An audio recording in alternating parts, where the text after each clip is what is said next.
Hello and welcome back to iFixit for You Repair videos. In this video we're going to be working on a Briggs Stratton big block 37 horsepower electronic fuel injected engine. This engine's been serviced. It's got new plugs, new filters, new oil. It's got fresh gas, but it's got a lope, a distinctive surge when you first crank it up, and I'll show you here in just a second. So we're going to hook the laptop up to it and run the Briggs software through this port here and see if we can figure out what's going on with this engine. We'll be looking for trouble codes or anything that looks unusual with the software. Hopefully it'll steer us in the right direction. The software doesn't tell you everything, but it should give us some clues. So I'm going to crank this engine and let you hear it just a second, and then we'll hook the laptop up to it.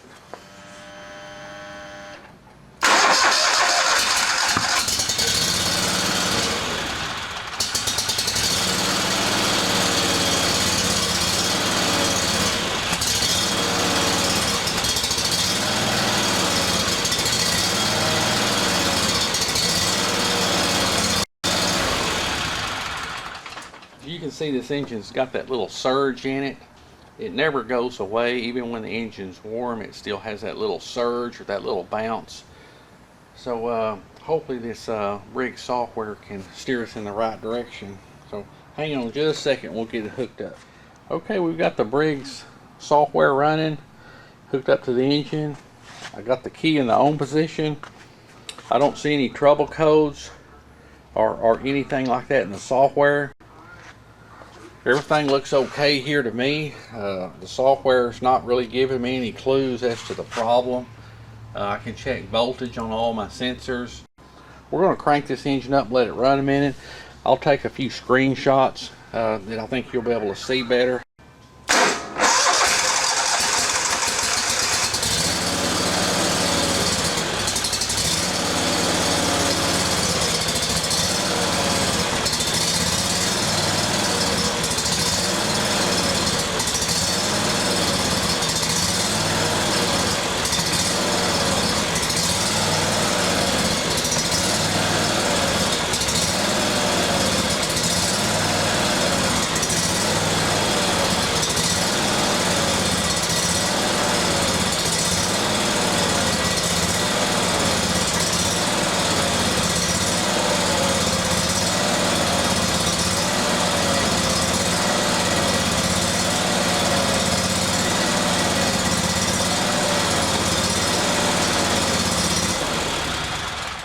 Now, one thing the software cannot do, it can't monitor fuel pump pressure.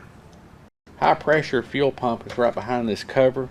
It's got a low pressure pump back here that feeds the high pressure pump, but the high pressure pump is right behind this cover.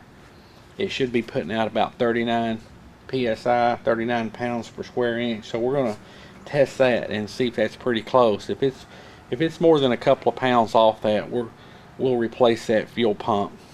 But the software, even though it didn't tell us what the problem was, all of our other components are working properly, so we know that we're good there. So we're going to go ahead and pull this cover off. Okay, we got the screws out of this cover here. Our high pressure fuel pump is right behind that cover. It's right behind the muffler here, right under the throttle body. We're going to pull this feeding off where the pump feeds the injectors. We're going to put a T line in there. That way we can hook our gauge up to it. Be nice if there was a fitting here where we could just hook our gauge directly up to the line and check it like a lot of automotive applications do. And I think the newer engines that Briggs is building has that feature. But this one here, we have to pull this line off, add in a little T line. That way we can hook our gauge to it. Then we'll crank the engine then and run it and see how much pressure we got. So hang on just a second, we'll get this line hooked up. Okay, for us to get to this fuel pump here, I had to take the screws out holding the fuel pump on, and then this bracket back behind the fuel pump, I actually had to take the screws out of it because there just wasn't enough clearance for me to get to the fuel pump without taking the screws out of the fuel pump and the screws out of this bracket back here. And that allowed me to kind of move it around, and probably go ahead and just take this bracket here. Just take this bracket here completely out of the way so we can get to this fuel pump here. I mean, there's just no room down here. We have our we have a vent line that hooks to it. We have our feeder line that feeds the fuel pump. Then we have our high pressure line, and so it's very difficult to get to that. Here's our high pressure line that runs up to our injectors. So we're going to put a little T in this to where we can hook a gauge up to it. And there's some other vent lines here that I pulled off to get out of my way. But I'm going to go ahead and get this gauge hooked up here. Wipe some of this gas that's dripping there. And we'll run that pressure test. Just wanted to show you that before I moved any further, because getting down in here you just have no room at all. So I pulled it up out of that hole and set it over here by the side. That way, you know, I've got my feeder line hooked back up to it. We've got our high pressure T hooked in there. I've got my gauge hooked to that. It's always a good idea to have a fire extinguisher handy anytime you're messing around with this fuel. Let's crank this thing up and see what kind of pressure we've got right here. We're supposed to have 39. I think we have a couple of pounds there to work with, but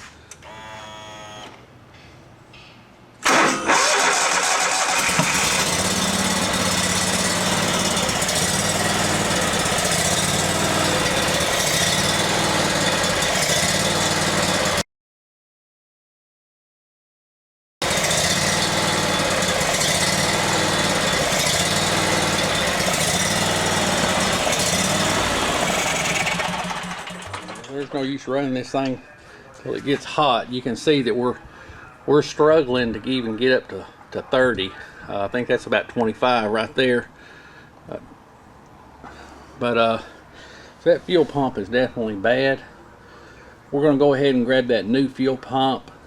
We're going to put it back in the same spot and run this very same test again, just to see what the difference with the new fuel pump is. And there's a bar right here laying above the muffler. I've got my hose laying on, so you always want to keep everything off the exhaust. We've got this new fuel pump on here. We've got it hooked up, all the lines hooked up. If you have to hook yours up like I did because you cannot get down into that little hole and do all this, be sure and keep that fuel pump level. This fuel pump actually has a reservoir in the bottom of it. It needs to stay level to be safe. Make sure it's secure. Make sure it's not anywhere near the exhaust. Keep it up off the muffler. The muffler's down here, but I've got it far enough away from this muffler that it won't hurt anything. So we're fixing to crank this up and test it. We're looking for two things. Number one, we're going to be looking for 39 psi on our gauge. But another thing, this engine should run better. We're trying to get rid of that little lobe or that surge. So let's fire it up here and see how it runs.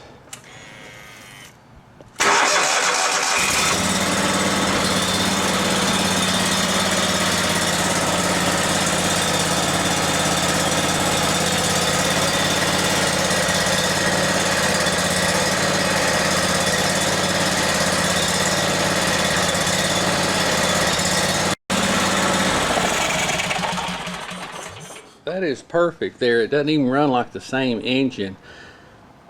You could hear the engine struggling to get a little bit of air out of the line. Once that air cleared out, it ran perfectly. So what we're going to do now is let this engine cool off. Then we'll unhook all these test lines and stuff and put this fuel pump back down there in that hole where it goes. But we need this muffler to cool off before I can do that. But just remember, always keep a fire extinguisher handy when you're dealing with this fuel stuff like this. I hope you never need it, but it's just a good idea. But I hope this video helped you some. Hope you got something out of it. Hope it saved you some money. Stay tuned for more repair videos. I'll be trying to do more stuff on EFI engines,